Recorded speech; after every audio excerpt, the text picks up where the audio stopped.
right, Creigh, I'm Michael Clark. Creigh Deeds. And we're here at the VICFA event, 2009. You've been a proponent of all of these special bills for so long and worked with Christine and John, and you've known Joel.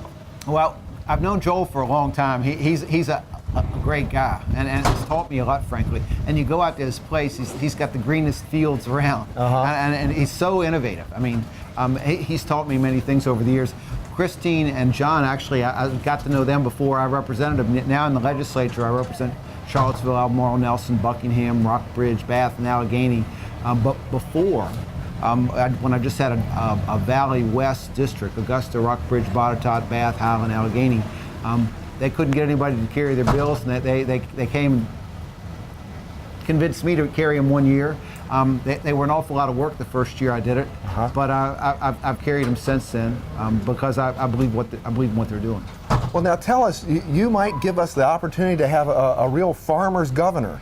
Well, it's got to be about preserving the family farm. You know, it's got to be about preserving some semblance of our rural heritage. You know, in 1999, I introduced legislation that became the most progressive incentive-based land conservation program in the country because riding up and down the valley, I was just tired of seeing that last 40-acre field yield up that last crop of asphalt. It's about preserving some semblance of the family farm. Now, I understand bigger is better for some people, but it's about preserving the small family farm that actually produces food that can be consumed locally. That's really what agriculture is all about. That's what rural heritage is about to me.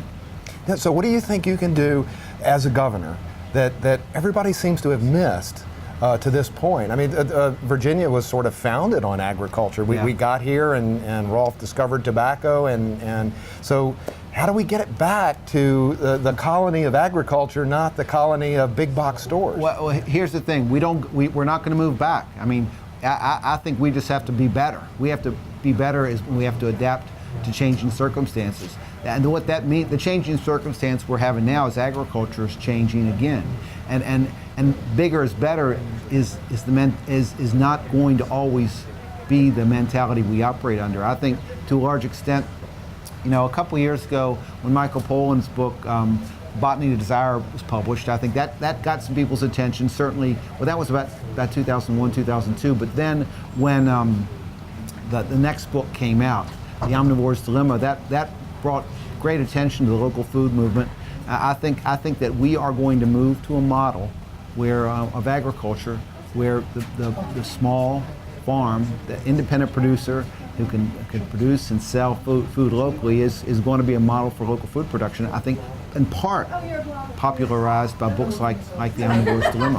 And frankly, I think that fits in well with the economy, the changes we're seeing. I think that we're going to be producing more energy locally in years to come, and I think a lot of that energy is going to come off the farm. You know, at Virginia Tech, at Virginia, at James Madison, at Old Dominion, they're perfecting strategies to convert farm waste and other biosolids into energy.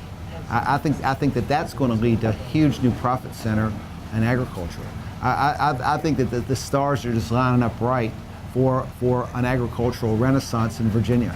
And how is it going to change with me? You know, I've carried the bills for years. I believe in it. I think it's going to be good to have for agriculture, for everyone in agriculture, everyone on the farm, to have a guy like me in the governor's mansion, one who understands the issues, one who really believes that free-range chicken is the best kind of chicken.